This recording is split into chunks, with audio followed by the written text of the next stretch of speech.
The American Revolution, we did it all. Let's be honest, folks. This is the story we love to tell. The one that makes us feel like the ultimate underdogs who rose to the occasion. Ask an American about the American Revolution, and you'll think we single-handedly defeated the entire British Empire. It's a tale of grit, determination, and a whole lot of bravado. It's like those epic Hollywood movies where a ragtag group of heroes takes down a massive army. We love to see ourselves as the scrappy fighters who overcame impossible odds. We love a good underdog story, and boy do we tell this one well. It's a narrative that has been passed down through generations, each time with a little more flair and a lot more pride. Sure, we had some help from the French, but let's not dwell on details. After all, every great story has its supporting characters, right? The point is, we threw off the shackles of tyranny and declared independence.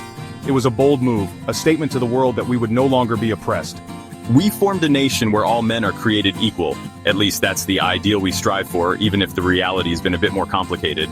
And then we built a giant statue to celebrate our newfound freedom. The Statue of Liberty stands as a symbol of hope and a beacon for those seeking a better life. Never mind that the reality involved complex alliances, political maneuvering, and years of struggle. The simplified version is just so much more satisfying.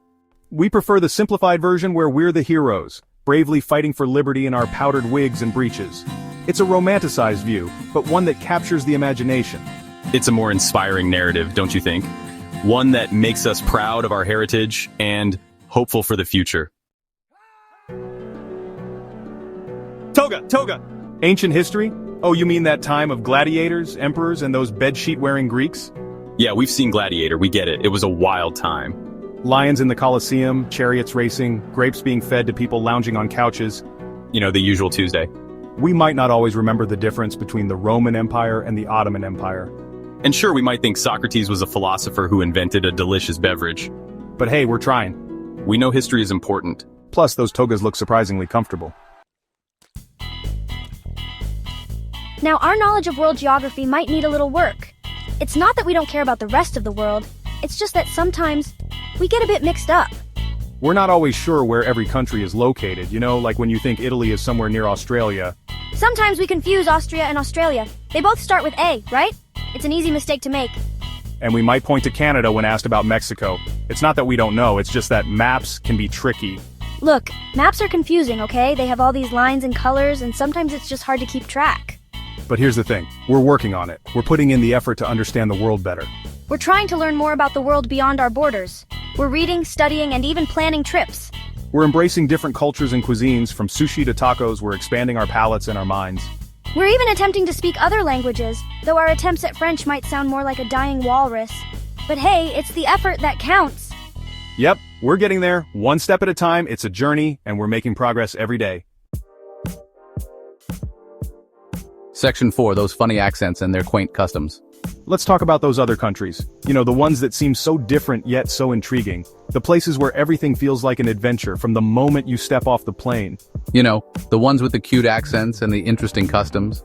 It's always a delight to hear the melodic tones of a foreign language or the charming quirks of a regional dialect. We find it fascinating how different life is in other parts of the world. The vibrant markets, the colorful festivals, and the unique traditions that make each place special.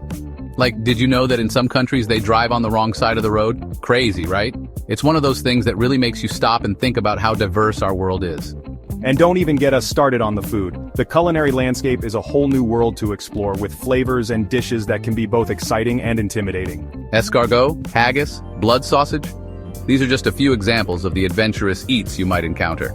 Each dish tells a story of its own, reflecting the culture and history of the place it comes from. We'll stick to our burgers and fries, thank you very much. There's something comforting about the familiar, especially when you're far from home. But hey, we're always up for trying new things. It's all part of the adventure, right? Stepping out of our comfort zones and embracing the unknown, as long as they don't involve too much spice or anything that's still staring at us. After all, travel is about making memories, and sometimes the best stories come from the most unexpected experiences. Section 5 in the conclusion. God bless history and America. So there you have it, folks. A glimpse into the hilarious and sometimes slightly skewed way Americans view history. We might not have all the facts straight, and our geographical knowledge might be a bit shaky. But hey, at least we're enthusiastic about it. We love a good story, especially when it involves us being the heroes. And in the grand narrative of history, we're just happy to be here, living our best American lives, one misinterpreted historical event at a time. God bless America.